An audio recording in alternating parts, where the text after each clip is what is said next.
예, 권익위원장님께 질의하겠습니다. 올해 4월 달에 이해충돌방지법이 통과됐죠? 네. 그러면 내년 5월부터 시행되죠.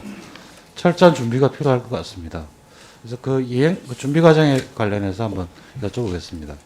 대상자가 몇 명 정도 되죠? 지금 숫자는 200만 그렇죠. 가량 200만이 넘습니다. 해당되는 공직자입니다. 다 그 신고자의 재산 내역이나 이런 것들은 어디다 보관하죠? 각 관계 부서에 하는 거죠? 네, 네, 그렇습니다.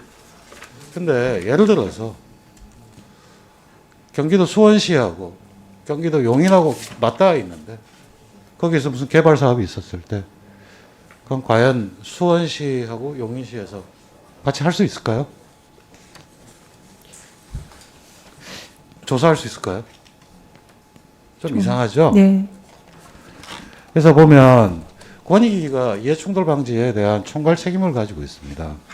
근데 보면 이 개인 재산 내역이나 이런 거 했던 게 보안이 유지돼야 되는 거죠. 사고가 터졌을 때 해야 되니까.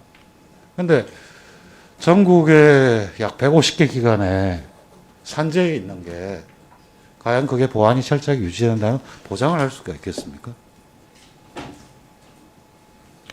어느 부처는 잘할 수 있지만 어느 부처는 빠져나갈 수가 있어요. 그 대책은 어떻게 세우고 있죠? 교육하면 되나요? 다양한 방법으로 준비는 하고 있는데 또 그러니까 부족한 특히 직무상 취득한 비기밀이 나간다든지 그 담당자가 부주의했을 때, 그 전산에 해킹됐을 때, 그 전산 유지 비용도 상당할 텐데 이런 부분은 어떻게 될까요? 그 지금까지 준비된 게 있습니까?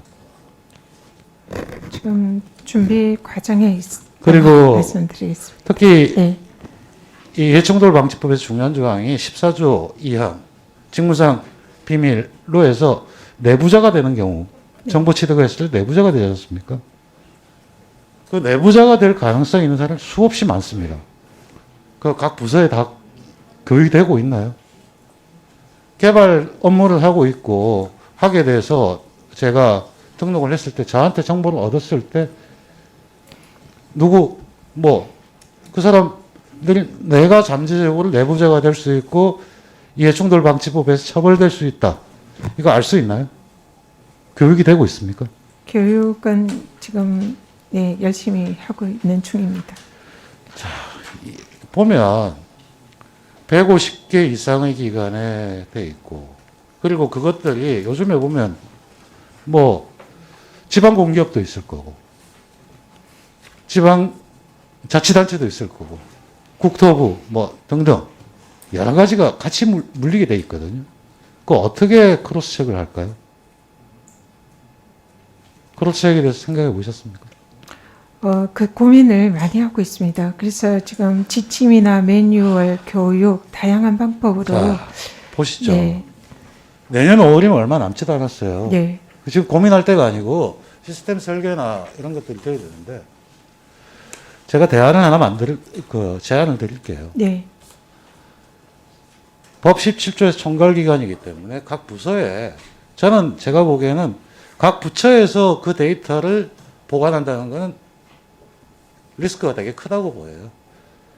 정부기관 권익위에 예를 들어서 공공 클라우드를 해서 그 자료를 다 이쪽으로 하고요.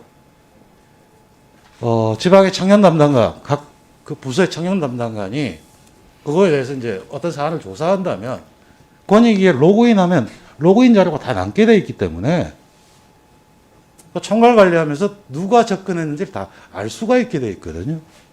그래서 저는 권익위에서 적극적으로 권익위 또는 정부 부처의 그런 관련의 클라우드 센터를 하나 만들고 거기에서 관리하는 것. 그리고 또 하나 더 있어요. 저희 같은 고위공직자는 재산 공개가 다 됩니다. 그거 어디서 하나요? 행안부 시스템에 들어가게 돼 있어요. 그럼 그거하고도 같이 두고 연결할 때 로그를 같이 할 때 하면 통합 관리가 돼야지만 이해충돌 방지법 정면 1분만 이해충돌 방지법에 대한 준비예요. 지금 제가 지적하는 사안은 뭐냐면요. 권익위가 그 법안이 통과됐고 성과라고 굉장히 홍보를 많이 하십니다. 제발 말하지 마시고요. 일을 하세요. 일을. 지금도 보면 데이터가 실제 등록됐을 때 어떻게 등록되고 그 등록하는 사람들이 뭘 등록하는지 그 데이터가 어디와 어디와 연결되어 있는지 이런 걸 어떻게 관리할지 이 문제에 대해서 성과를 자랑을 하셨지 실제 지금까지 지금 아까 답변도 고민하고 있다. 권익이 고민하는 데 아닙니다. 적극적으로 실제 작동될 수 있게 그리고 그걸 등록하는 사람들이 불편하지 않게 그리고 효과적으로 나중에 문제가 됐을 때 조사할 수 있게 조치를 해 주시기 바랍니다. 네, 우리 의원님께서 지적해 주신 개발 정보 관련 데이터의 관리와 보관 이 부분은 굉장히 중요한 지적이다 생각을 합니다. 그래서 이 부분에 권익위가 공공 클라우드 센터로서 이 데이터를 보관하고 관리하는 방안은 이건 이제 관련 부처와 협의를 가능한지 협의를 해보도록 하겠습니다. 그리고 또 그 부분에 관해서 국회나 입법이나 이런 부분이 필요한 부분이 있으면 또 의원님께서 많이 관심 가지시고 또 협조를 해주시면 감사하겠습니다. 네. 아침에 이해충돌방지법 관련해서 질의를 했고 우리 위원장님께서는 법이 필요하다면 법을 말씀하셨고 했습니다. 사실 근데 법적인 문제가 아니고요. 이거는 관계부처 간 협의를 하시면 됩니다. 권익위 법에 근거가 있고 근데 특히 중요하게 여겨야 될 게 200만 명의 각각의 개인정보와 재산정보와 이런 걸 등록하는 겁니다. 그게 매년 업데이트되고 나중에 사건이 생기면 해야 되기 때문에 사실은 처음부터 그 관계되는 15,000개 이런 기관들하고 해서 데이터의 정합성과 이걸 어떻게 공유하고 어디까지 할 거에 대한 거에서 디자인이 필요합니다. 그게 안 되고 나면 나중에 하려고 해도 아구가 안 맞아서 아무것도 못 해요. 저는 그걸 강조하는 겁니다. 그러니까 중요한 게 제가 클라우드를 활용하자는 것도 정부가 아무도 접근할 수가 없고 필요하다면 승인 절차나 이런 걸 통해서 해줘야지만 종합관리가 되지만 개인정보 유출이 돼서 생기는 리스크를 줄일 수 있습니다. 아시겠지만 개인의 재산정보나 이런 정보가 어떤 경우도 나가게 됐을 때 굉장히 심각한 명예훼손과 이런 게 따르게 됐고 파장이 크게 되어 있습니다. 그 사람들은 복구할 수 없는 이런 일들이 발생을 하는 거거든요. 그래서 지금 권익위가 내년에 그 법이 시행이 되려고 하면 바로 그 부분에서 각 지방자치단체나 공공기관이나 사실 46개 법안에 의해서 등록되게 되어 있기 때문에 그 부서도 굉장히 많아질 수밖에 없고요. 그렇다면 그 부분 바로 그거부터 해놔야지만 나중에 오류를 범하지 않습니다. 그리고 특히 강조해야 될 거는 사람들이 많이 등록하는 대상자가 많은 게 중요하지가 않습니다. 1차 수령자나 이렇게 잠재적으로 될 수 있는 사람에 대한 전체적으로 우리나라 각 부서별로도 교육이라든지 인지를 하는 그 프로그램을 지금 해야 되는 게 권익위의 임무입니다. 내년 5월에 실행되는데 그게 없는 상태로 갔을 때 그 파장이 너무나 크기 때문에 그 위원장님께서는 바로 그런 부분을 부서하고 협의를 하시고 필요하다면 이건 개인정보보호위원회나 이렇게 협조가 필요한 부분이니까 해주시길 바랍니다. 예, 그거에 대해서 마지막으로 말씀을. 의원님의 그 공직자들의 재산 변동이나 또 개인 개발 정보나 이런 부분에 관해서 클라우드 시스템을 통해서 종합적으로 권익위가 관리할 필요가 있다는 지적은 좀 굉장히 새로운 아이디어고 미처 또 고민하지 못한 분야인 것 같은데요. 굉장히 좋은 지적이라고 생각을 합니다. 그래서 그걸 현실화하기 위해서는 뭐 관련 부처 협의라든지 또 이런 그 여러 가지 협의가 필요하고 또 필요하다면 제도적으로 뒷받침될 필요도 있다고 생각을 하는데요. 저희들이 적극 추진을 하겠습니다. 그리고 또 의원님께서 중간에 많은 또 지도 편달과 좀 협조 부탁드리겠습니다. 잘 의논해서 하겠습니다. 예, 수고하셨습니다. 윤창현 의원 1분 드리겠습니다. 예, 권익위원장님께 질의하겠습니다. 사실 보면 요즘 구직 활동하는 데서 불합리한 신체 검사서를 요구한다든지 그런 사례가 많이 있었고, 지난 7월 달에 권익위원회에서 불합리한 채용 신체 검사 개선방안을 공고했습니다. 사실 이게 별거 아닌 것 같지만 구직자들한테는 상당히 부담스러운 일이었고, 그런 상황에서 권익위가 그런 발표를 했던 게 가장 적절하다고 보입니다. 근데 특히 2015년에 시행했던 채용 절차 공정화에 대한 법률을 알고 계시죠?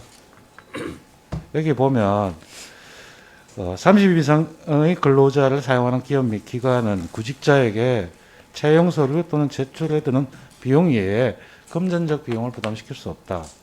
이렇게 되어 있습니다. 알고 계시죠? 네. 그리고 특히 이제 경제적 부담과 구직계의 제한 이런 부분은 적절합니다. 근데 권익위가 7월 달에 발표를 하시고 권익의 현실을 한번 보겠습니다. 권익위도 똑같이 채용 신체 검사를 받고 있네요. 이 발표를 하시고 제도 개선을 권고하시면서 권익위 스스로 이런 사안이 있다는 건 참 아직 미흡한 부분이 많이 있는 거죠. 네. 예, 권익위의 공무직 등 근로자 인사관리 규정에 보면 그 밖에 채용 공고 시 요구하는 서류 이렇게 되어 있습니다. 근데 이건 규정 위반 아닌가요? 규정 위반으로 볼 수 있겠죠. 사실. 그러면 신체 검사의 비용을 어떻게 처리했을까를 보면 그 비용도 구직자의 부담으로 하면 안 된다고 되어 있습니다. 근데 권익위도 매년 반복되는 공무직, 기간제 인력까지도 할 때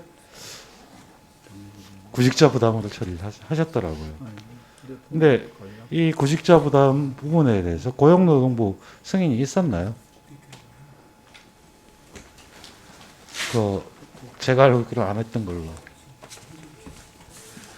그래서 이 비용에 대해서 어떻게 진행할 것인지. 사실 보면 이런 행정기관이라든지 이런 권고안을 내놓을 때 오히려 권익위는 주무부처고 솔선수범을 해야 되기 때문에 먼저 오히려 고용노동부와 협의해서 이런 걸 안 하겠다고 하면 다른 부서들도 거기에 따라갈 수 있을 겁니다. 특히 저는 이제 무엇보다도 권익위가 이런 부분에 앞장서서 하는 건 잘하고 계신데 스스로 한번 내부 관행에서 과연 필요한 게 있는지 아닌지 한번 따져보시고 해서 처리를 해주셨으면 어떨까 싶습니다. 이 부분에 대해서 권익위원장님 앞으로 좀 신경을 써주시기 네. 바랍니다. 우리 존경하는 이용호 의원님께서 그 지적을 하신 바와 같이 올해 7월에 권익위에서 불합리한 채용 심사 비용에 관해서 저희들이 제도 개선 방안을 마련을 했습니다. 그리고 그래서 이 신체 검사 비용을 구직자가 부담하는 게 불합리하다. 그래서 건강검진 결과를 가지고 채용 심사를 대체할 수 있도록 하는 효율적인 제도 개선을 일선 기관들에 공고를 했고요. 그래서 그 이전에 의원님이 지적하신 대로 권익위에서도 신체 검사서 비용 부담이나 이런 부분을 권익위에서도 그렇게 한 걸로 방금 확인이 됐는데 그 부분을 송구스럽게 생각합니다. 다만 올해 7월에 권익위가 이 사안에 대해서 제도 개선 공고를 한 이후에는 권익위도 이 내부에서 신체 검사 비용에 대해서 직원들에게 요청하지 않도록 내부 자체에서도 제도 개선을 하고 있습니다.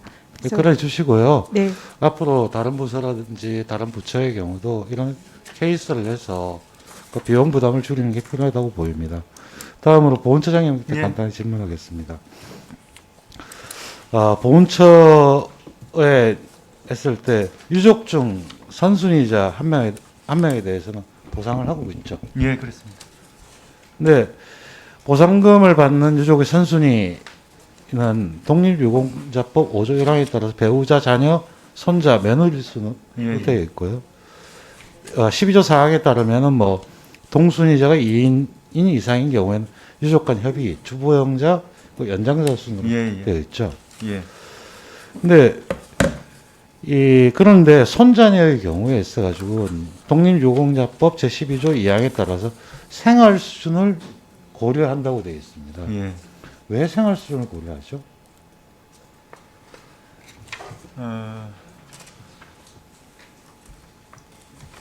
제일 먼저 이제 합의에 의해서 하고 그다음 두 번째가 기본적으로 부양하고 있는 예. 사람, 세 번째가 이제 생활. 네, 이걸 한번 보면 예, 2013년도 헌재의 판결이 하나 있었습니다. 예, 나이가 많은 손자녀를 나이가 많다는 걸로 하는 거는 마땅하지 않고, 그래서 생활 수준이라고 하는 거는 사실 그 사람들 중에 누군가 어려운 사람을 고려하는 예, 예. 게 맞는 거죠. 그래서 헌법재판소 결정에 따라서 그렇게 된 걸로 알고 있습니다. 예, 그리고 이런 발견 이후에 이제 보면 연장자로 하는 것보다도 생활 형편이라든지 수급 기준을 예. 해주는 게 맞다고 보입니다. 근데 이 부분이 아직도 고쳐지지 않고 있는 거죠. 예, 그래서 앞으로 이 헌법적 가치가 실행될 수 있도록 보상금 수급권이 사회보장자 성격을 고려해서 나이가 많은 사람을 전반적으로 다 생활 수준을 고려하여로 변경해서 그 평등권에 맞게 개정해야 된다고 생각하는데, 전반적으로 검토하셔서 개정 방안 의견과 예. 앞으로 하실지를 답변을 해주시기 바랍니다. 예. 그래서 그 참고로 해서 의원님께서 말씀하신 부분을 참고로 해서 그렇게 하겠습니다. 한데 다만 이제 생활 수준을 구분할 때 사실 그 차이라는 것이 아주 미묘한 어떤 그런 경우가 있을 때는 굉장히 그 상충되는 면이 있을 것 같은데, 그런 부분들을 고려해 가지고 의견을 제시토록 하겠습니다. 예, 수고하셨습니다. 다음 권원 의원님 질의해 주십시오.